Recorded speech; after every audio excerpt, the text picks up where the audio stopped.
Hello friend, સ્વાગત છે તમારું અમારી ચેનલ રસોઈની મહેક પર। આજની ખાસ રેસીપી છે સરગવાના સિંગનું મસાલા ટામેટાની ગ્રેવીવાળું શાક। સરગવાની સિંગ સ્વાદમાં તો જોરદાર હોય જ છે, પણ તેની સાથે આરોગ્ય માટે ખૂબ જ ફાયદાકારક છે। આ શાકમાં મસાલા અને ટામેટો અને સિંગદાણાના તલમાંથી બનતું ગ્રેવીનું સારું કોમ્બિનેશન છે, જે ખાવામાં લાજવાબ લાગે છે। તો મિત્રો, આ શાકમાં ખાસ ટિપ્સો છે, તેથી વિડીયોને અંત સુધી જોજો। મિત્રો, આ સરગવાના શાકને કેવી રીતે બનાવવું તે જાણીને લેજો। તો ચાલો જોઈ લઈએ, સાથે મળીને આ શાક બનાવીએ કે બનાવવું તે જોઈ લઈએ।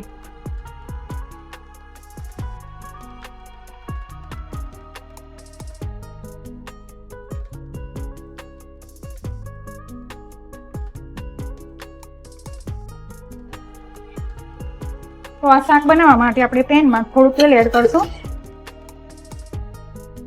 2 ચમચી જેટલું તેલ લઈ લઈશું। હવે તેમાં આપણે આ સિંગદાણા છે, સિંગદાણાને મેં શેકીને તેના ફોતરા કાઢી લીધેલા છે, તે એડ કરશું।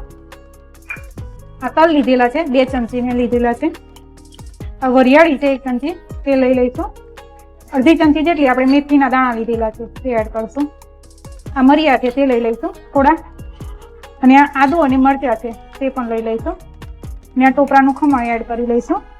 એ બધું આપણે થોડી વાર માટે સાંતળી લઈશું। થોડુંક બ્રાઉન કલર આવે ત્યાં સુધી આપણે સાંતળી લઈશું।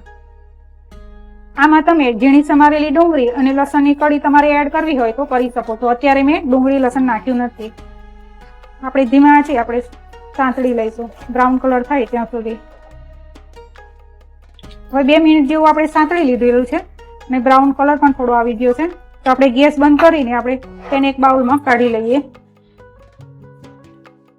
હવે આ બધી વસ્તુને આપણે મિક્સર જારમાં લઈ લઈશું।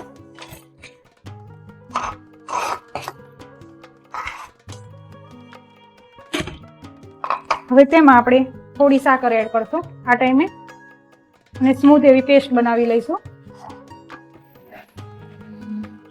હવે પેસ્ટને આપણે થોડી પતલી કરવા માટે થોડું પાણી એડ કરશું, અને ફરીથી આપણે પીસી લઈશું। હવે તમે જોઈ શકો છો આપણી આવી પેસ્ટ તૈયાર થઈ ગઈ છે। હવે તેને આપણે બાઉલમાં કાઢી લઈએ। હવે પેસ્ટ તો તૈયાર થઈ ગઈ છે, તો આ જ બાઉલમાં આપણે ટામેટાની પ્યુરી બનાવી લઈશું। મેં મીડિયમ સાઈઝના 2 ટામેટા લીધેલા છે, તેને આપણે પ્યુરી કરી લઈએ। હવે આપણી ટામેટાની પ્યુરી તૈયાર થઈ ગઈ છે, તો તેને આપણે વાટકીમાં કાઢી લીધેલી છે અને સાઈડમાં રાખી દઈશું। હવે આપણે ગેસ ચાલુ કરી દઈશું, અને પેનમાં થોડું આપણે તેલ લઈશું। અત્યારે તેમાં આપણે આ સરગવાની સિંગને ધોઈને લીધેલી છે તે એડ કરશું। તેમાં આપણે થોડું મીઠું એડ કરશું,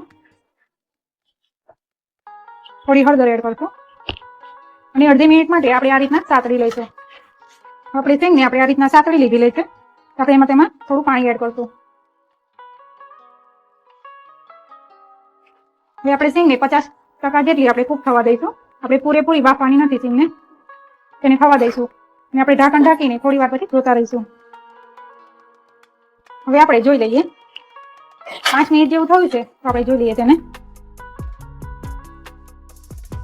આપણે જેવી જોઈએ 50% કૂક થવી જોઈએ એવી થઈ નથી, તો આપણે થોડી વાર તેને હજુ રાખી મૂકીશું। આ રીતે ઢાંકીને આપણે રાખી દઈએ, ફરીથી જોઈ લઈશું થોડી વાર પછી। હવે 5 મિનિટ જેવું થઈ ગયું છે, તો ફરીથી આપણે ચેક કરી લઈએ।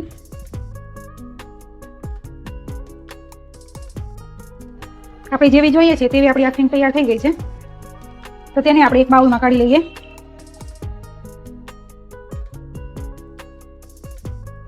હવે વઘાર માટે મેં પેનમાં 2 ચમચા જેટલું તેલ લઈ લીધું છે, તેમાં આપણે જીરું એડ કરશું, થોડું 2 તમાલપત્ર છે તે એડ કરશું, થોડી હિંગ એડ કરશું। આપણે જે વ્હાઈટ ગ્રેવી બનાવી હતી તે આપણે તેમાં એડ કરશું, મિક્સ કરી લઈશું આપણે બધું।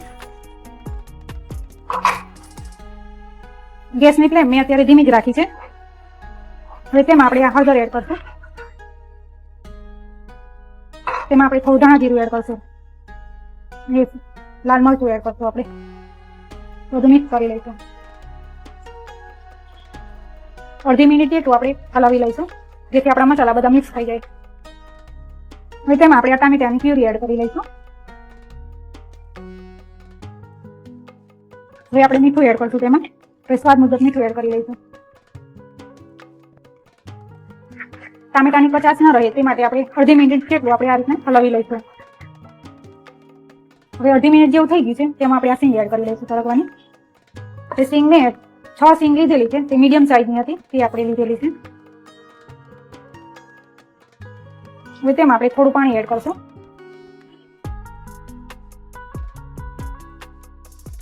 આપણે સિંગ અને મસાલા બધું ભરી જાય તેના માટે આપણે થોડું કૂક થવા દઈશું, જેથી આપણી સિંગ પણ તળી જશે અને મસાલા પણ ભરી જશે. થોડી વાર થવા દઈએ આપણે. હવે મિત્રો 10 મિનિટ જેવું થઈ ગયું છે, તો આપણે ચેક કરી લઈએ.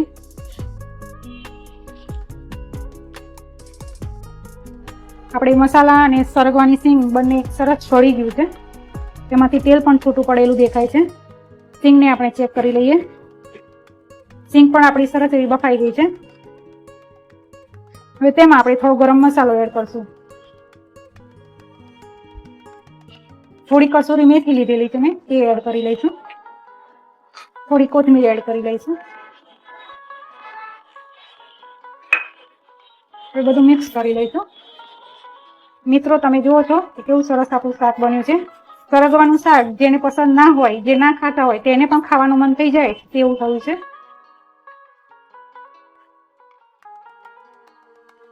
આપણું ટેસ્ટી સરગવાના સિંગનું શાક આપણે તૈયાર થઈ ગયું છે, તો તેને આપણે એક બાઉલમાં કાઢી લઈશું. જોતા જ ખાવાનું મન થાય તેવું બન્યું છે. તમે પણ જરૂરથી ટ્રાય કરજો.